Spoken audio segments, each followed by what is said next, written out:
राजीव के बाद राहुल, क्या इस देश में राजतंत्र है? यह सवाल है। इस सवाल से मीडिया भी पीछे नहीं हट सकता है कि राजतंत्र किसको कहते हैं? राजतंत्र कहते हैं कि राजा का बेटा राजा बनेगा।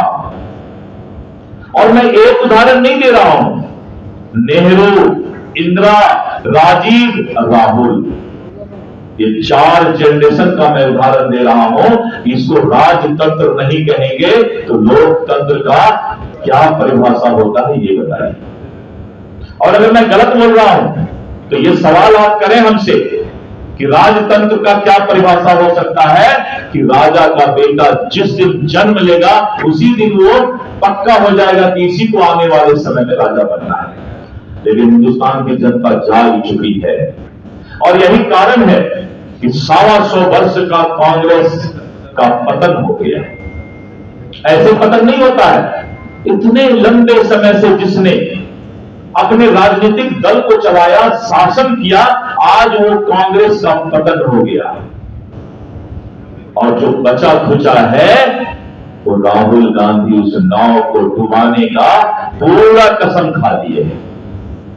इसलिए मित्रों, आप जानते हैं कि अगर हम इतिहास को याद करें, जो आज पिछड़ा जातीय गणना दलित समाज के पुरोधा बनने का प्रयास कर रहे हैं, क्या कांग्रेस इस बात का जवाब दे सकती है कि पिछड़ा वर्ग को आरक्षण देने के लिए 1953 में बनी काका कालेलकर आयोग के रिपोर्ट को 25 साल तक कांग्रेस ने क्यों दबाए रखा? पहला सवाल।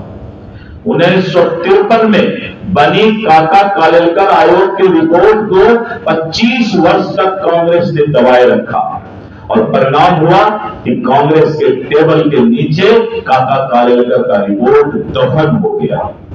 यह है पिछड़ा प्रेम। 1977 में जब कांग्रेस की सरकार गई और जनसंघ की सरकार समर्थन वाली सरकार बनी, तब मंडल कमीशन बनाया गया था। ये रिकॉर्ड है।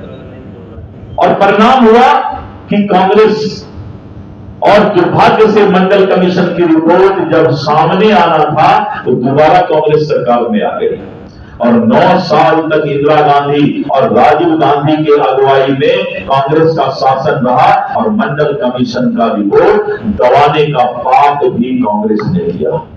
दोबारा देश में जब एक बार फिर भाजपा के समर्थन की चल रही बीपी सिंह की अगुवाई में सरकार बनी, तब मंडल कमीशन लागू हुआ और पिछड़ों को आरक्षण मिला। कांग्रेस मुक्त शासन ने ही मंडल कमीशन को लागू किया और पिछड़ों को आरक्षण मिला। आरक्षण की बात करते हैं, शर्म आना चाहिए, क्योंकि ये दस्तावेज है। दस्तावेज को कोई झूठा नहीं कर सकता। और ये जवाब राहुल गांधी से और कांग्रेसियों से पूछना चाहिए कि आजादी के 40 साल बाद तक भी पिछड़ों का हक मारने का जो गलती कांग्रेस और आरजेडी ने किया, उसकी क्या मजबूरी थी?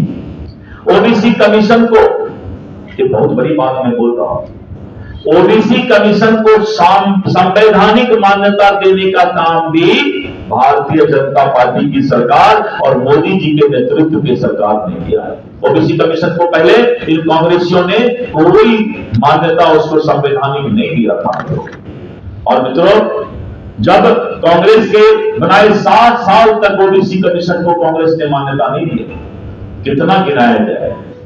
पिछड़ा, दलित, गरीब से नफरत करने वाला ये कांग्रेस आज संविधान की किताब लेकर इसलिए घूम रहे हैं कि सत्ता की बेचैनी इनको है। बेचैन आत्मा हम लोग गांव में बोलते हैं। जब सत्ता से कोई हट जाता है तो सत्ता से हटने के बाद नेता बेचैन हो जाता है और ये राहुल गांधी और कांग्रेस बेचैन आत्मा की तरह अब घूमना शुरू किया है 2004 से 2014 तक। और उसके बाद आरजेडी की सरकार जब शामिल रही तो किसी तरह का ओबीसी की चिंता इन लोगों ने नहीं की। और मित्रों, जातीय जनगणना की बात है। आजकल राहुल गांधी को झूठ का शंख फूंकने का बहुत नशा चढ़ गया है। जातीय जनगणना का श्रेय कूद कूद कर ले रहे हैं।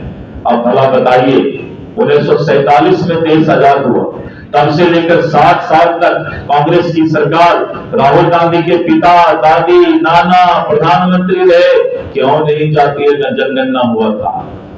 इन्हीं के परिवार थे। और पिछली जनगणना तो 2011 में हुई, राहुल